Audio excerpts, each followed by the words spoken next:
बात है, गंगापुर नाम के एक शांत गांव में रवि नाम का एक लड़का रहता था। वो न केवल अनाथ था, बल्कि पूरी दुनिया में उसका कोई अपना नहीं था। फिर भी रवि कभी हार नहीं मानता था। वो अत्यंत परिश्रमी था। उसकी लगन और कड़ी मेहनत से प्रभावित होकर एक दिन ज्ञानदेव नामक एक बूढ़े किसान ने उसे एक दुबला पतला बछड़ा भेंट दिया। बेटा, मैं तुम्हारी मेहनत से बहुत प्रसन्न हूँ। मेरे पास तुम्हें देने के लिए और कुछ नहीं है, लेकिन इस बछड़े को ले जाओ। ये तुम्हारे किसी न किसी काम जरूर आएगा। ये कहकर किसान अपने रास्ते पर चला गया, लेकिन बछड़े को अपने साथ देखकर रवि गहरे विचार में डूब गया। ज्ञानदेव चाचा, मुझे खुशी खुशी तो बछड़ा दे दिया आपने, लेकिन मैं इस बछड़े का करूंगा क्या? हाँ, एक काम हो सकता है। मैं किसी बंजर लावारिस जमीन को जोतूंगा और उस पर कुछ उगाना शुरू कर दूंगा। इस विचार के साथ रवि अपने बछड़े को लेकर गांव की सीमा से बाहर निकल गया। गर्मी के दिन थे, सूरज सिर पर चमक रहा था। रवि के बदन पर ना तो पूरे कपड़े थे और ना ही पैरों में जूते। फिर भी वो अपनी धुन में बछड़े को हाँकता चला जा रहा था। उसके भीतर आशा की एक लौ जल रही थी। अचानक उसे लगा जैसे कोई उसे पुकार रहा हो। अरे ओ छोटे भाई, ए छोटे भाई, जरा रुकना तो। रवि ने उत्सुकता से मुड़कर देखा। 3 आदमी को अपनी ओर आते हुए दिखाई दिया, जिनकी आंखों में शरारत भरी मुस्कान थी। जब वे रवि के करीब पहुँचे, तो रवि ने विनम्रता से पूछा, आपने मुझे पुकारा था, मैं आपकी क्या सहायता कर सकता हूँ? अरे भाई, सहायता क्या, हमने तो तुम्हें यह पूछने के लिए रोका था कि तुम ये अजीब सा बकरा कहाँ लेकर जा रहे हो। बकरा? लेकिन बड़े भाई, ये बकरा नहीं, मेरा बछड़ा है। आपको शायद कोई गलतफहमी हो रही है। देखो भाई, इस पागल को देखो, ये एक बकरे को बछड़ा बता रहा है और जरूर इसने कुछ पी रखा होगा। और देखो तो इस मरियल बकरे को, इसे कोई एक कौड़ी में भी ना खरीदे। पर भाइयों, हमें इस बेचारे लड़के की मदद करनी चाहिए, क्या है ना? क्यों ना हम 4-5 रुपए में ये मरियल सा बकरा खरीद लें। हाँ हाँ, इसमें क्या बुराई है? इसके इस बेचारे का भला हो जाएगा, हमें भी नुकसान नहीं होगा। ये सुनते ही पहले व्यक्ति ने अपनी जेब से कुछ सिक्के निकाले और उन्हें रवि के हाथ में थमाते हुए तेजी से बछड़े की रस्सी पकड़ ली। जाओ भाई, इन 5 रुपए से तुम मजे करो। याद रखोगे क्या कि किसी दिलदार आदमी से पाला पड़े था। लेकिन भाई, मैं अपने बछड़े को बेचना नहीं चाहता। अपने पैसे वापस ले लो और मेरा बछड़ा मुझे वापस कर दो। इस पर पहले व्यक्ति के दोनों साथी अचानक भड़क उठे। ए लड़के, अपनी बकवास बंद कर। एक तो हम तुम्हारा ये मरियल सा बकरा खरीद कर तुम पर एहसान कर रहे हैं और तुम हमें आंखें दिखा रहे हो। चल भाग यहाँ से। रवि को तुरंत समझ आ गया कि ये तीनों उसे धोखा दे रहे थे, लेकिन वे 3 थे और वो अकेला। ज्यादा बहस करने से वे उसे पीट सकते थे और मुफ्त में बछड़ा ले जा सकते थे। इसलिए उसने चुप रहने में ही समझदारी समझी और वे तीनों हंसते हुए बछड़े को लेकर अपने रास्ते चले गए। अरे अब हम इस मरियल बछड़े को खूब खिला पिला कर मजबूत करेंगे। हाँ भाई, भला उस छोटे लड़के के बस के कहाँ था इसे पालना पोसना। लेकिन वे अभी कुछ ही दूर गए होंगे कि रवि के दिमाग में एक अनोखा विचार आया।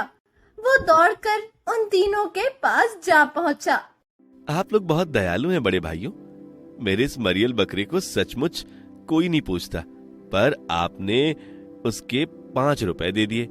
आपसे बढ़कर सज्जन मुझे और कहाँ मिलेंगे। मेरी दुनिया में कोई नहीं है। यदि आप मुझे अपने पास नौकर रख लें तो मैं कुछ दिन से आराम से काट लूं। क्या नौकर? तीनों ने एक दूसरे की ओर देखा। मुफ्त में नौकर मिल रहा है, यह बुरा नहीं है। क्यों ना हम इसे अपने साथ रख लें। हाँ, मैं भी यही सोच रहा था। इसे अपने साथ रखने में कोई नुकसान नहीं। तीनों उसे अपने साथ धर्मपुर नामक पास के एक नगर में अपने घर ले आए। रवि सचमुच बड़ा परिश्रमी और समझदार था। अपने काम के प्रति समर्पण और बुद्धिमत्ता से उसने कुछ ही दिनों में उन तीनों का दिल जीत लिया। वो उनके सारे काम करता, घर के खर्च का और पैसों का भी पाई पाई का हिसाब रखता था। नतीजा ये निकला, तीनों उससे बहुत खुश थे। एक दिन रवि उन तीनों के किसी काम से बाहर गया। जब वो लौटा तो उसे एक अजीब सी टोपी पहने देखकर वे तीनों चकित रह गए। अरे ये जोकर वाली टोपी तुम कहाँ से लाए? ये जोकर की टोपी नहीं है, ये तो करामाती टोपी है। इसे पहनकर बाजार में हर चीज मुफ्त में ली जा सकती है। इस वजह से तो मैंने आज तक अपने खर्च के लिए आपसे एक भी पैसा नहीं मांगा। तीनों व्यक्तियों को रवि की बात पर बिल्कुल भी विश्वास नहीं हुआ। ये देखकर रवि फिर उनसे बोला, लगता है आपको मेरी बातों पर भरोसा नहीं हो रहा। सही कहा तुमने, हमें तुम्हारी मनगढ़ंत बातों पर कोई भरोसा नहीं है। तो ठीक है, कल आप लोग मेरे साथ बाजार चलिएगा, तब आपको इस टोपी की करामात देखकर अपने आप यकीन हो जाएगा। ठीक है, कल तुम्हारे साथ बाजार चलेंगे और तुम्हारी टोपी का जादू देखेंगे। ये कहकर तीनों अपने काम धंधे पर चले गए। उनके घर से आते ही रवि भी टोपी पहने हुए घर से निकला और धर्मपुर के व्यस्त बाजार में पहुंच गया। ये इस नगर का एक मशहूर ढाबा है, पहले इसी के मालिक को अपने पाले में करता हूँ। रवि ढाबे के अंदर गया और मालिक से बोला, लाला जी, कल मैंने अपने 3 खास मेहमानों को साथ लेकर आना है। पहचान के लिए ये टोपी पहने रहूंगा। वो जो भी खाए पिए और मांगे उन्हें दे देना, एक भी पैसा मत लेना। ये लीजिए पेशगी रकम, बाकी का हिसाब बाद में कर लूंगा। ठीक है भाई, जैसा तुम कहो, हाँ वैसा ही होगा। मैं अपने नौकर को समझा दूंगा। इसी तरह रवि ने वहाँ के 3 प्रमुख दुकानदारों को अच्छी खासी पेशगी रकम देकर अपनी पूरी योजना समझा दी। दुकानदारों को भला इसमें क्या आपत्ति होती, फिर रवि का भी इसमें कोई नुकसान नहीं था। उसने वो रकम उन तीनों व्यक्तियों की ही एक गुप्त तिजोरी में से निकाली थी।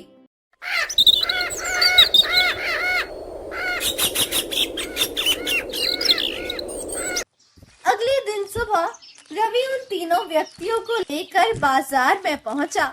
तब तक बाजार में उसकी पेशगी रकम देने की बात फैल चुकी थी और सबने उसे कोई बहुत बड़ा रईस मान लिया था। इसीलिए जब वो तीनों को साथ लेकर जिस भी दुकान के सामने से निकलता, उसका मालिक सिर झुकाकर आदर से खड़ा हो जाता। आइए हुजूर, हमारे यहाँ पधारिए। वास्तव में रवि की टोपी तो जादू जैसा कमाल दिखा रही थी, वरना इतने साधारण से लड़के की इतनी इज्जत कौन करता। पूरे बाजार का एक चक्कर लगाने के बाद रवि उन्हें लेकर उसी ढाबे पर पहुंचा, जिसके मालिक को उसने बड़ी रकम पेशगी दे रखी थी। उस ढाबे के मालिक ने उनकी बड़ी आवभगत की। वहाँ उन्होंने पेट भरकर भोजन किया। किसी भी चीज की आवश्यकता हो तो जरा संकोच मत करना श्रीमान। भोजन करने के बाद रवि उठा तो उसके साथ ही तीनों व्यक्ति भी उठ खड़े हुए। जब वे बाहर जाने लगे तो ढाबे का मालिक बोला, फिर पधारिएगा हुजूर, इस ढाबे का अपना ही ढाबा समझिएगा। जरूर। ये सब देखकर तीनों हैरान हो गए। उस दुकान से बाहर निकलकर कमाल है, उसने तो खाने पीने का एक भी पैसा नहीं मांगा। उनकी बात सुनकर रवि मन ही मन अपनी हंसी छुपाता हुआ उनसे बोला, आइए बड़े भाइयों, अब किसी हलवाई की दुकान की मीठी मीठी मिठाइयों का आनंद ले। काश यह टोपी हमें मिल जाए किसी तरह। दूसरी और तीसरी दुकान में भी रवि ने उन्हें खूब पेट भरकर खिलाया। इतना कि उसके बाद उन तीनों ठगों के पेट में अन्न के एक दाने तक की गुंजाइश न रही। जाते हुए उन दुकानों के मालिकों ने भी विनम्रता पूर्ण निवेदन किया, हुजूर, यदि कोई कमी रह गई हो तो क्षमा चाहता हूँ। अगली बार फिर आइएगा, तब आपको किसी भी शिकायत का मौका नहीं दूंगा। उन दुकानों से निकलकर रवि ने फिर बाजार का एक चक्कर लगाया। पूरे बाजार के दुकानदारों ने जिस किसी भी दुकान के सामने से वे गुजरे उनको आदर से नमस्कार किया। इस तरह शाम हो गई। बड़े भाइयों, मेरे विचार से हमें रात का खाना भी यहीं किसी अच्छे से ढाबे पे खा लेना चाहिए। बस बस बस छोटे भाई, हमारे पेट में तो अब जरा भी जगह नहीं है, अब घर चलो। रवि उन तीनों ठगों के साथ उनके घर वापस लौट आया।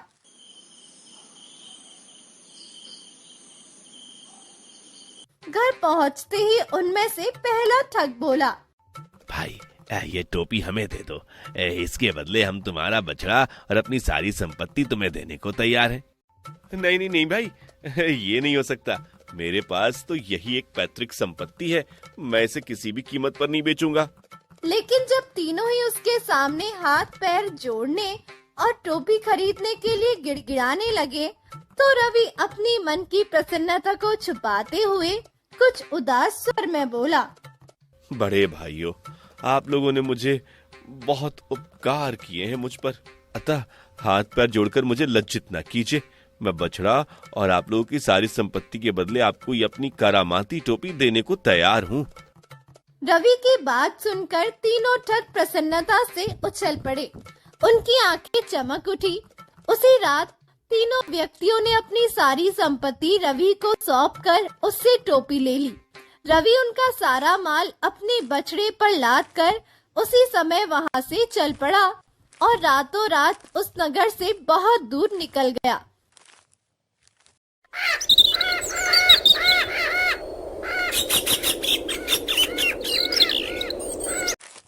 अगले दिन जब सुबह हुई तो तीनों ठग उठे और टोपी के जादू से पूरा ही बाजार खरीदने घर से निकल पड़े।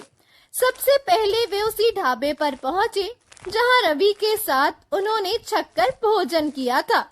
टोपी के कारण दुकान के मालिक ने उन्हें फौरन पहचान लिया। आइए आइए हुजूर, मेरा सौभाग्य है कि आप लोग दोबारा पधारें। कहिए आपकी खिदमत में क्या पेश करूं? तुम्हारे ढाबे में कुछ भी खाने पीने का सामान है, बारी बारी से ले आओ। इतना बड़ा ऑर्डर पाकर ढाबे वाला खुशी से फूला न समाया और स्वयं अपने हाथों से खाने पीने की चीजें ला ला कर उनके सामने रख दिया और मन ही मन सोचने लगा, हे प्रभु, ये ऐसे ग्राहक यदि रोज रोज भेजे तो कुछ ही महीनों में मैं माला माल हो जाऊंगा। वाह, कितनी चमत्कारी टोपी है। मालिक तो हमारी सेवा में हमारे कदमों में बिछा जा रहा है। तीनों ने खूब छक्कर खाना खाया, फिर डकार लेते हुए उठ खड़े हुए और बिना पैसे दिए ही बाहर जाने लगे। ये देखकर ढाबे का मालिक गुस्से से बोल पड़ा, जनाब, खाने के पैसे तो देते जाइए, पूरे 100 रुपए बने। क्या पैसे? ओ भाई, पैसे किस बात के? हमें पहचाना भाई, इस टोपी के जादू को पहचानो। हाँ, उसकी ये हरकत देख ढाबे का मालिक एकदम क्रोधित हो उठा। वो काफी मोटा तगड़ा था और अकेला ही उन तीनों के लिए काफी था। उसने लपक कर तीनों टोपी वाले व्यक्ति की गर्दन नाप ली और 2-3 जोरदार थप्पड़ जमता हुआ गुर्राया।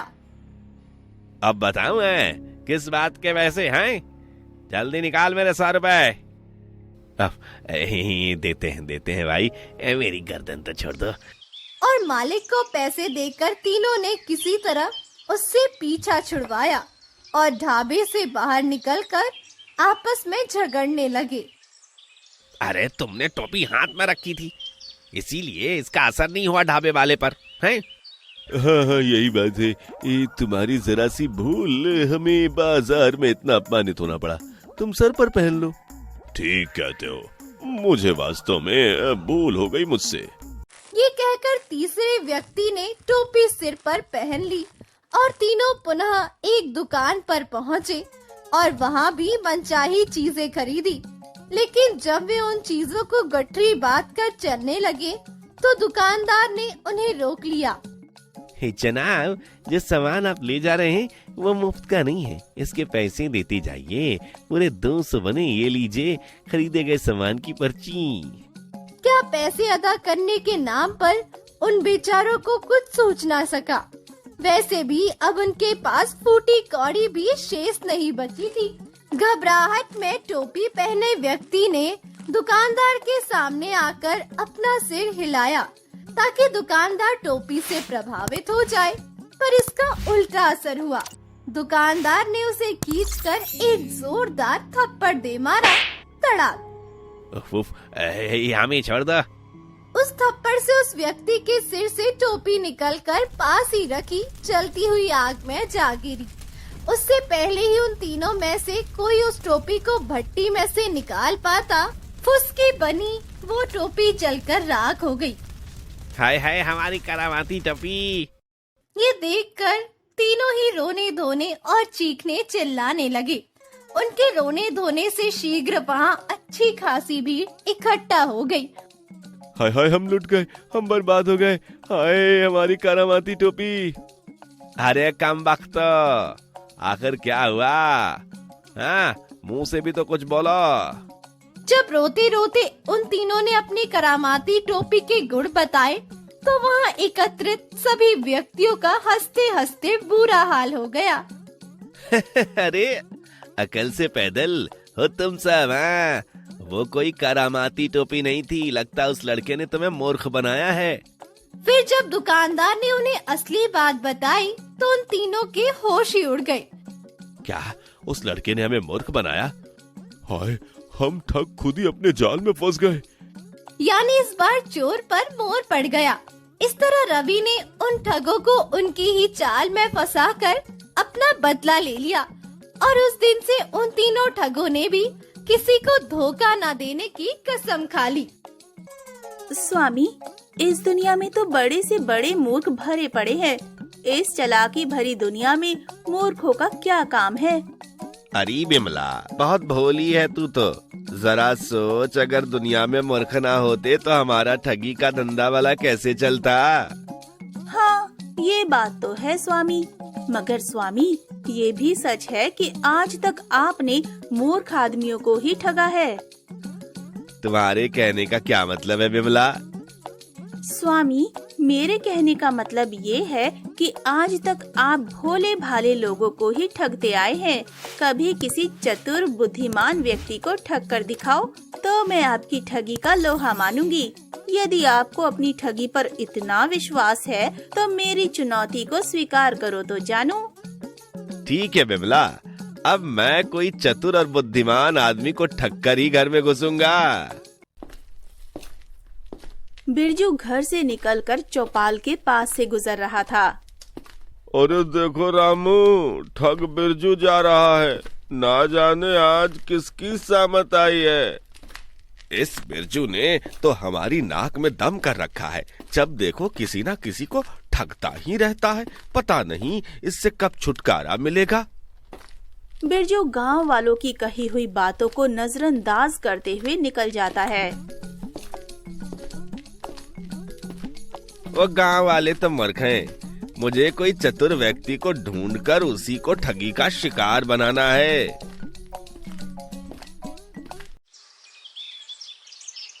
तभी अचानक शिव मंदिर के पुजारी श्रीकांत, जो नदी में स्नान कर रहे थे, उनको देखकर बिरजू के मन में एक विचार आया।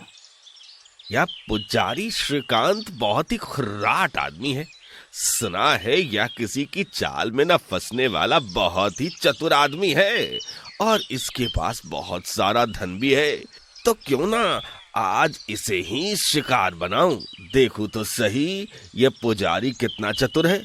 ये मेरा शिकार बनता है या नहीं। इस समय ये नदी में घुसा हुआ है और इसने अपने वस्त्र नदी के तट पर रखे हुए हैं। अगर मैं इसके वस्त्र को उठा लूं, थोड़ा बहुत धन तो जरूर मिल जाएगा। ये सोचकर वो दबे पांव नदी के किनारे पहुंचा।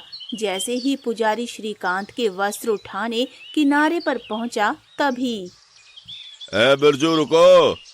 तुम मेरे वस्त्र को क्यों उठा रहे हो? क्या वस्त्र लेकर भागने का इरादा है?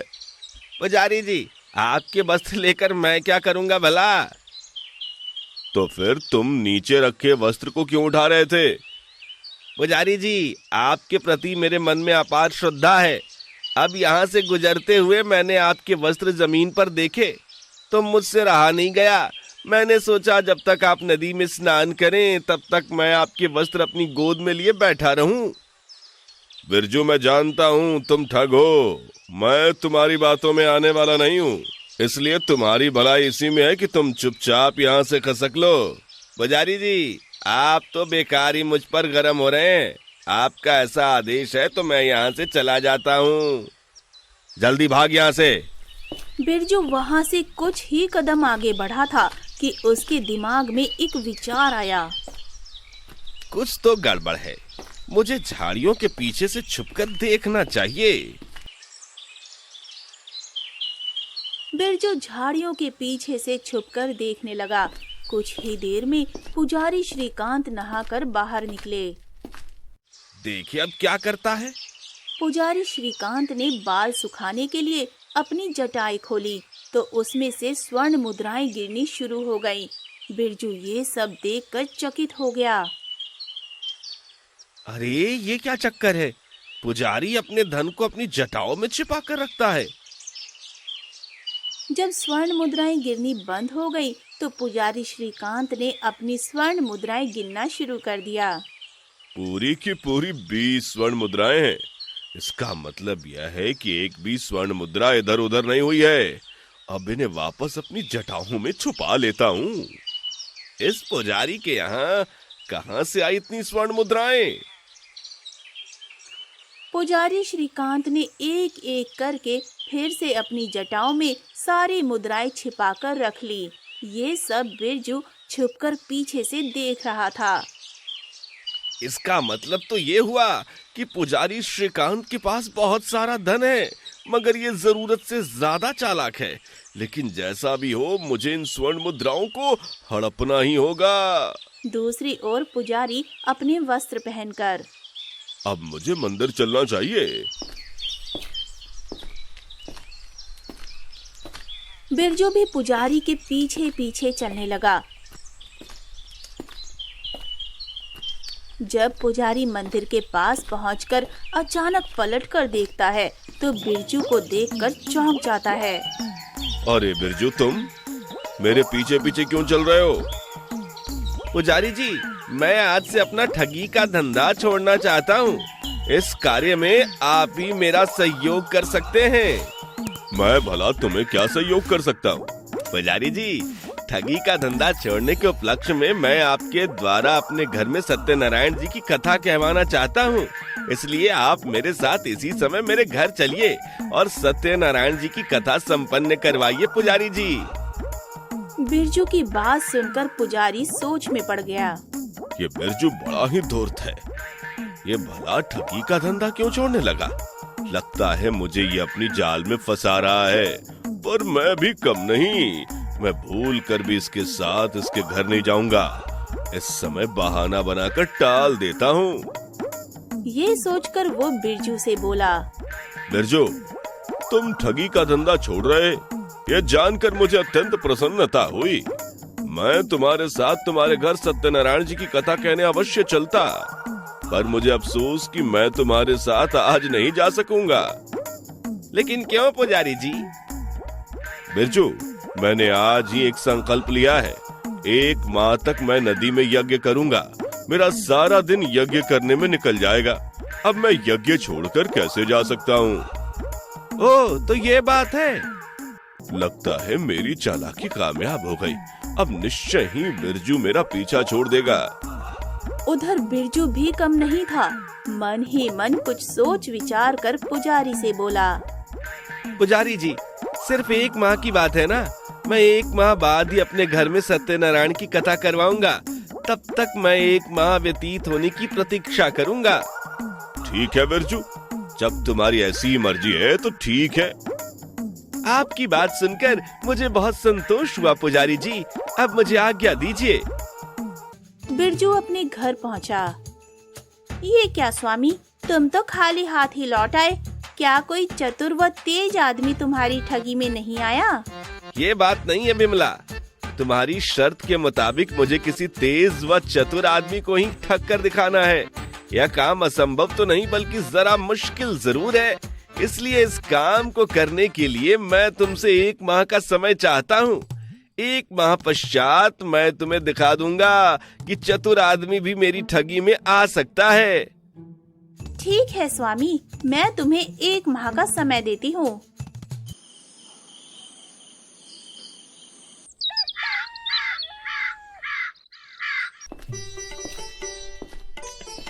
अगले दिन सवेरे सवेरे बिरजू ढेर सारे फल लेकर पुजारी श्रीकांत के पास पहुंचा। ये सब क्या है बिरजू? पुजारी जी, आज तक मैंने बहुत पाप किए हैं, इन फलों को लेकर मुझ पर कृपा कीजिए। मैं तो समझता था कि बिरजू बहुत ही चालाक और धूर्त आदमी है, पर यह तो बिल्कुल मूर्ख प्रतीत होता है। बिना वजह इतने सारे फल लेकर आया है, लगता है इसे बहुत बड़ा फायदा होने वाला है। पुजारी सोच रहा था, बिरजू भी मन ही मन सोचता है।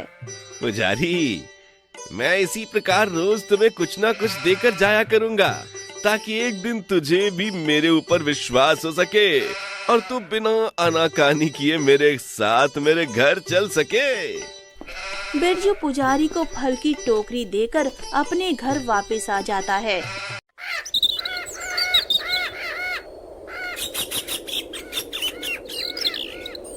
अगले दिन फिर से 1 टोकरी फल लेकर जाता है। इन्हें स्वीकार करके मुझे कृतार्थ कीजिए पुजारी जी। वाह, मजे आ गए। मूर्ख बिरजू तो रोज ही कुछ ना कुछ लेकर आने लगा, अब तो मेरी खूब मौज रहा करेगी। अब बिरजू प्रतिदिन पुजारी को कुछ न कुछ खाने की वस्तु दे जाया करता था। इसी प्रकार धीरे धीरे पूरे 1 माह हो गया।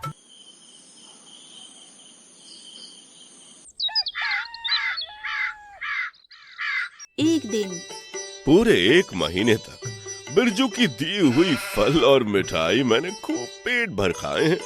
भगवान तू ऐसे मूर्ख हर पुजारी को देता रहे। तभी बिरजू वहाँ पहुँच जाता है। पुजारी जी, 1 माह व्यतीत हो चुके हैं, अब तो आपको सत्यनारायण की कथा कहने मेरे घर चलना ही होगा। इस 1 माह में बिरजू का स्वभाव बिल्कुल बदल चुका है, इसलिए अब इसके साथ चलने में कोई बुराई नहीं है। सोचकर पुजारी बोला, बिरजू, भक्तों का उद्धार करना मेरा परम कर्तव्य है, लेकिन तुम जानते हो कि मैं मोटा हो गया हूँ, मुझे पैदल चलने में दिक्कत होती है। तुम बैलगाड़ी लेकर आ जाओ तो उस पर बैठकर तुम्हारे घर चल सकता हूँ। ठीक है पुजारी जी, मैं बैलगाड़ी लेकर अभी आया। घर पहुंचकर बिरजू अपनी पत्नी से बोला, बिमला, मैं एक चतुर पुजारी श्रीकांत को लेकर कुछ देर बाद घर आने वाला हूँ। आज तुम मेरी ठगी का कमाल देखना। अच्छा स्वामी।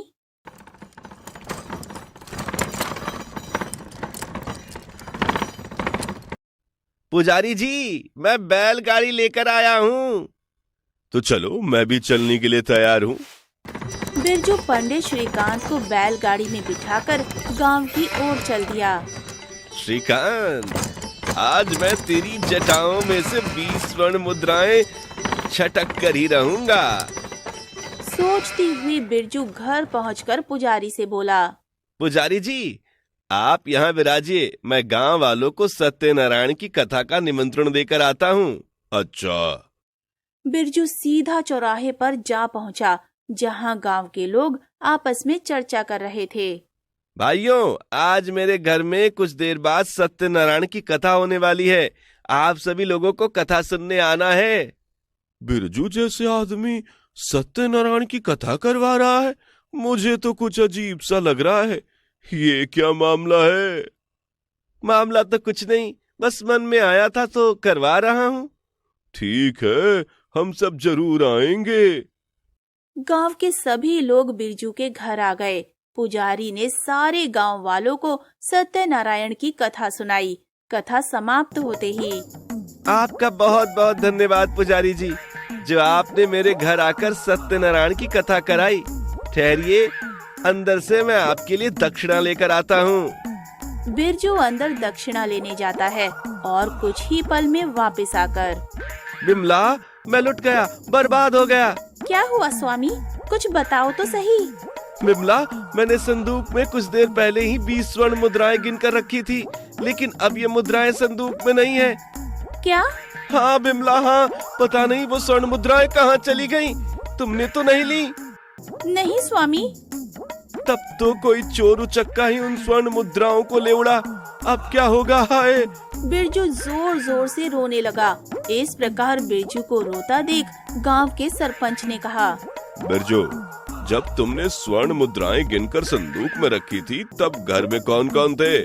सरपंच जी, उस समय घर में बिमला और पुजारी श्रीकांत जी थे। बिरजू, तुम व बिमला तो घर के आदमी हो, केवल पुजारी जी ही बाहर के आदमी हैं। जी सरपंच जी, मैं चाहता हूँ कि पुजारी श्रीकांत की तलाशी ली जाए। बिरजू, ये तुम क्या बोल रहे हो? मैं भला 20 स्वर्ण मुद्राएं क्यों चुराऊंगा? पुजारी जी, अगर आपने मेरी स्वर्ण मुद्राएं नहीं चुराई तो तलाशी देने में क्या हर्ज है? हाँ पुजारी जी, बिरजू बिल्कुल ठीक कह रहा है। देखो, तुम लोग मुझे गुस्सा मत दिलाओ, वरना मैं तुम सबको श्राप दे दूंगा।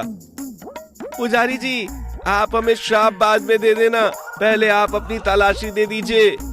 पुजारी मुसीबत में फंस गया। क्या बिरजू को क्या पागलपन सवार हुआ है? क्या इसे पहले से ही मालूम था कि मैं अपनी जटाओं में 20 स्वर्ण मुद्राएं छुपा कर रखता हूँ? हे भगवान, अब मैं इनके सामने चोर सिद्ध हो जाऊंगा। पुजारी इतना सोच ही रहा था कि पुजारी जी, सोच क्या रहे हो? सोच विचार छोड़ो, अपनी तलाशी दो। ठीक है सरपंच जी, आप मेरी तलाशी ले सकते हैं। ये चालाक पुजारी अब मेरी चाल में पूरी तरह से फंस चुका है। कुछ देर में ही इसकी 20 स्वर्ण मुद्राओं पर मेरा अधिकार होने वाला है। सरपंच के कहने पर पुजारी की तलाशी ली गई, पर तलाशी में कुछ ना मिला। बिरजू, तलाशी में तो पुजारी जी के पास से कुछ भी नहीं मिला। ओह, जान बच गई। पुजारी इतना सोच ही रहा था कि बिरजू कहता है, पुजारी जी, सारी तलाशी तो हो चुकी, कृपया आप अपनी जटाओं को भी खोलकर दिखा दीजिए। अब मैं फंस गया। और बचाव का कोई चारा ना देख पंडित श्रीकांत को अपनी जटाएं खोलनी पड़ी।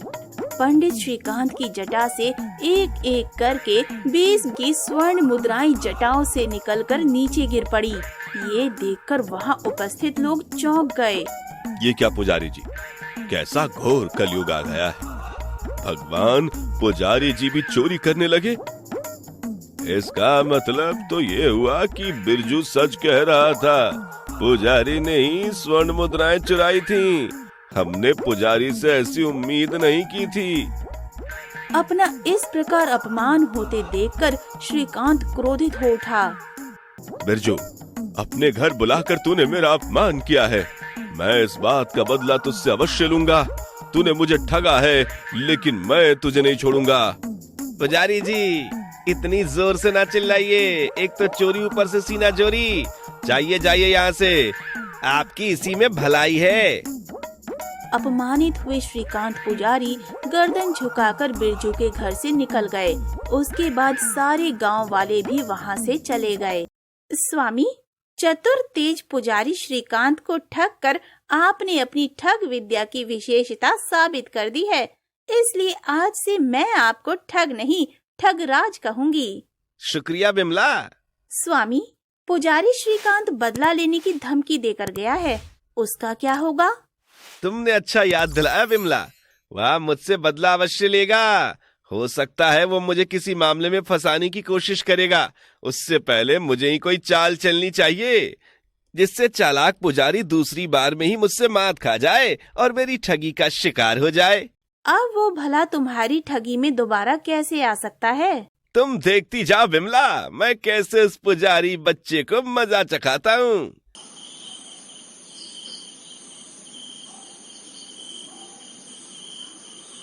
बिरजू के पड़ोस में नकीम नाम का मुसलमान रहता था। उसी के घर से उस रात रोने की आवाज आई। बिमला, अरे क्या बात है, ये नकीम के घर से रोने की आवाज कैसी आ रही है? आओ नकीम के यहाँ चलकर देखते हैं। दोनों उसी समय नकीम के घर पहुँचे। ओह, यहाँ तो नकीम जन्नत पहुँच गया है। बिमला ने आगे बढ़कर नकीम की बीवी को सांत्वना दी। कुछ देर बाद नकीम को कब्रिस्तान में दफना दिया गया। ये सब देखकर बिरजू के मन में फिर से एक तरकीब आई। सारे गांव वालों के सो जाने के बाद बिरजू फावड़ा और एक बोरी लेकर कब्रिस्तान पहुंचा। वो रही नकीम की कब्र। बिरजू नकीम की कब्र को खोदने लगा।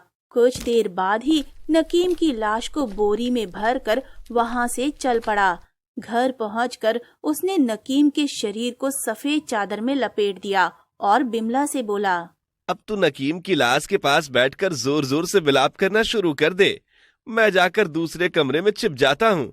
तेरे रोने की आवाज सुनकर जब गांव वाले आए तो उनसे कहना मेरे पति मर गया। हाँ, एक बात ध्यान रखना, कोई भी चादर हटाकर मेरा चेहरा देखना चाहे तो उसे फौरन ही रोक देना। ठीक है स्वामी, मैं ऐसा ही करूंगी। बिरजू ने बिमला को सारी बात समझा दी।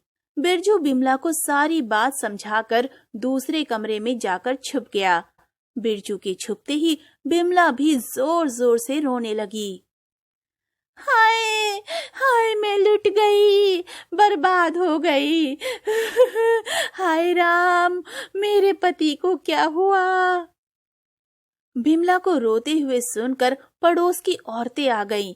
पड़ोसन को देखकर बिमला और जोर जोर से रोने लगी।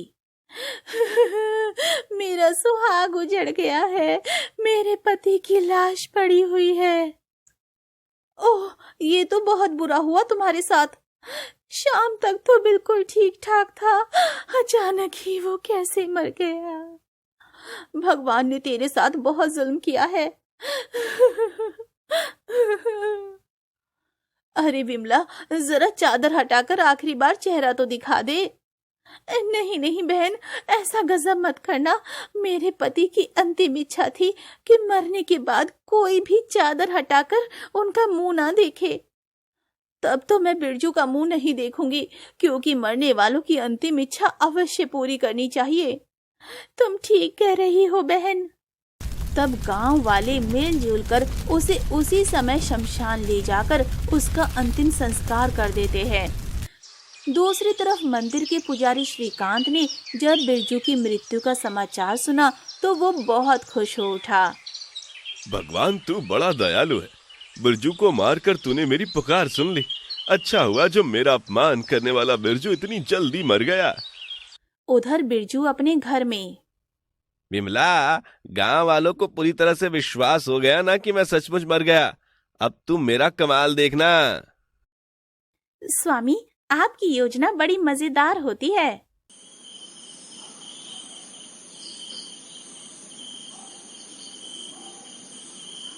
उसी रात। पुजारी जी, राम राम। कहो, कैसे हाल चाल हैं? सब ठीक तो है ना? कौन? बिरजू? तुम तो कल मर गए थे, फिर जिंदा कैसे हो गए? हाँ पुजारी जी, मैं बिरजू ही हूँ। मैं कल ही मरा था। मरकर मैं सीधा स्वर्ग चला गया था, पर वहां पर बहुत सुख है।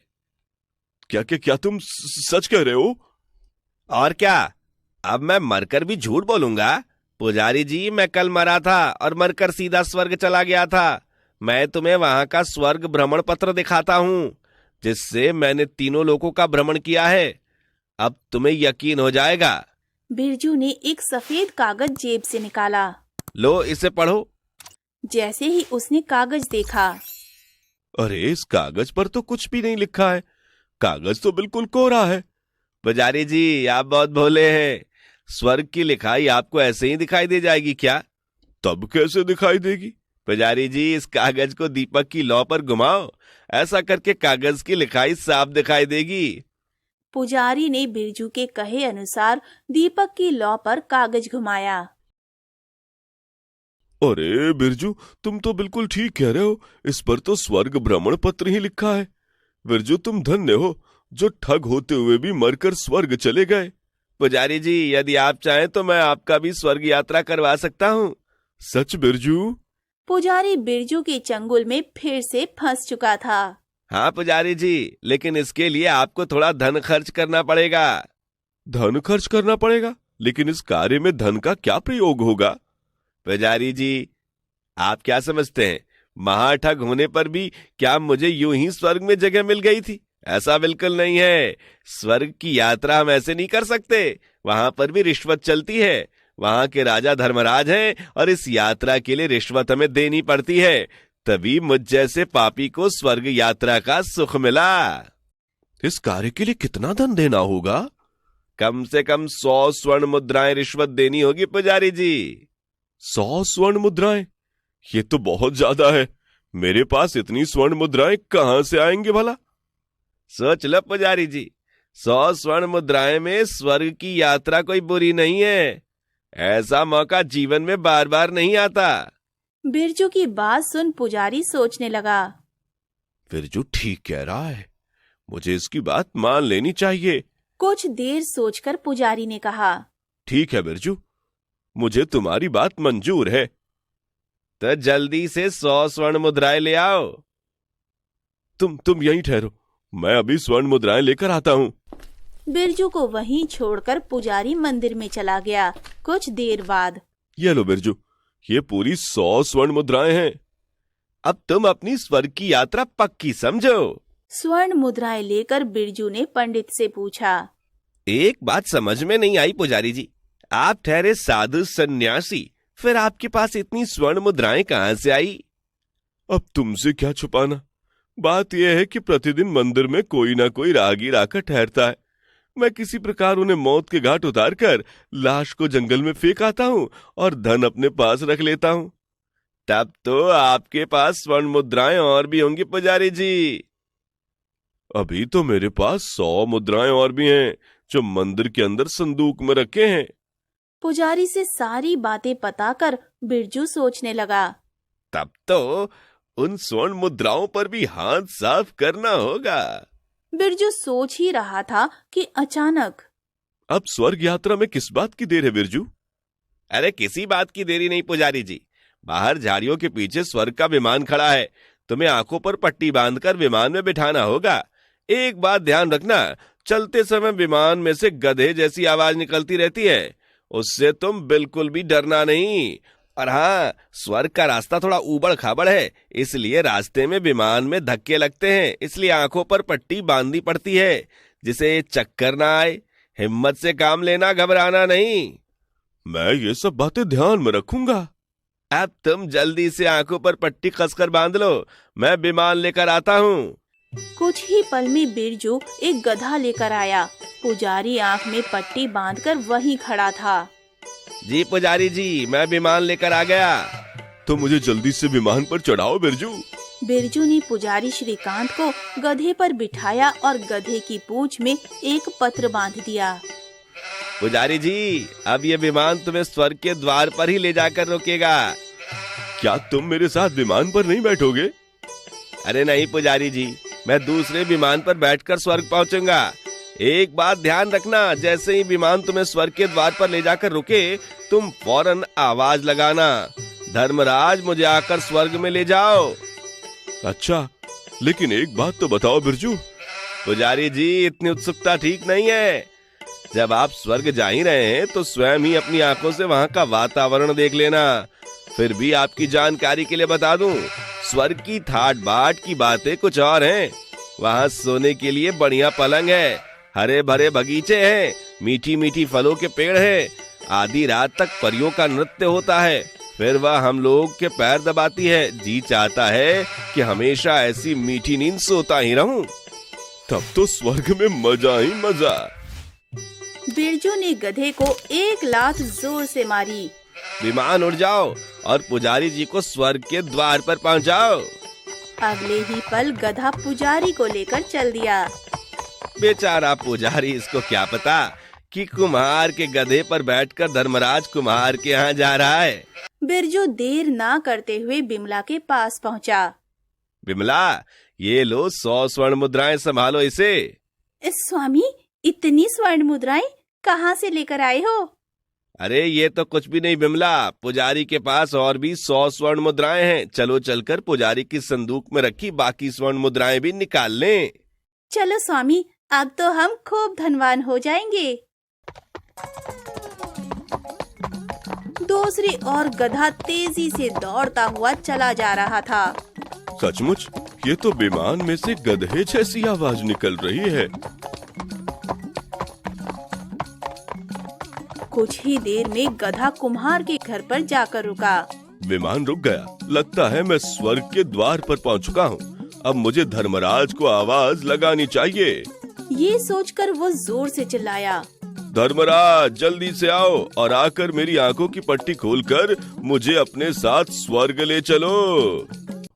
पुजारी श्रीकांत की आवाज सुनकर धर्मराज कुम्हार की पत्नी की आंख खुल गई और उसने तुरंत धर्मराज को जगाया। अरे इतनी रात को कौन आ सकता है भाई? धर्मराज बाहर निकला। पुजारी श्रीकांत की आवाज सुनकर अन्य गांव वाले भी जमा हो गए। अरे कौन बैठा है मेरे गधे पर? गधे पर? मैं तो विमान पर बैठा हूँ। धर्मराज जल्दी से आकर मेरी आंखों से पट्टी खोलो। जैसे ही धर्मराज ने पुजारी की पट्टी खोली, धर्मराज कुमार तुम? अरे वो तो आप शिव मंदिर के पुजारी हैं, लेकिन आप इस समय गधे पर क्यों बैठे हैं? क्या मैं गधे पर बैठा हूँ? अरे और नहीं तो क्या। जब पुजारी श्रीकांत ने ध्यान से देखा, हाय मैं लुट गया, बर्बाद हो गया। लेकिन क्या हुआ पुजारी जी? हमें भी तो कुछ बताओ। मुझे बिरजू ने फिर से ठग लिया है। हाय अब मैं क्या करूं? बिरजू ठग तो मर चुका है। तब पुजारी श्रीकांत ने गांव वालों को विस्तार पूर्वक सारा किस्सा सुनाया। वो जानकर, तो आप गधे पर बैठकर स्वर्ग की यात्रा करने निकले थे पुजारी जी? तभी गधे की पूंछ में बंधे कागज पर नजर पड़ी। अरे गधे की पूंछ में ये कैसा कागज बंधा हुआ है? लगता है कोई धर्म पत्र है। पूंछ में से पत्र खोलकर सरपंच ने पढ़ा। भाइयों, इस गांव में मैं अपनी ठगी की अंतिम इच्छा पूरी करके यहाँ से दूर जा रहा हूँ। ठगराज बिरजू। पत्र पढ़कर सरपंच ने चैन की सांस ली। चलो कम से कम इस ठग बिरजू से तो पीछा छूटा। इधर दूसरी ओर बिरजू ने मंदिर में रखी स्वर्ण मुद्राएं निकाल ली और अपनी पत्नी बिमला के साथ वहाँ से चल पड़ा। चले बिमला, अब हम किसी नए स्थान पर अपने ठगी का धंधा करेंगे। अलविदा गांव वालों।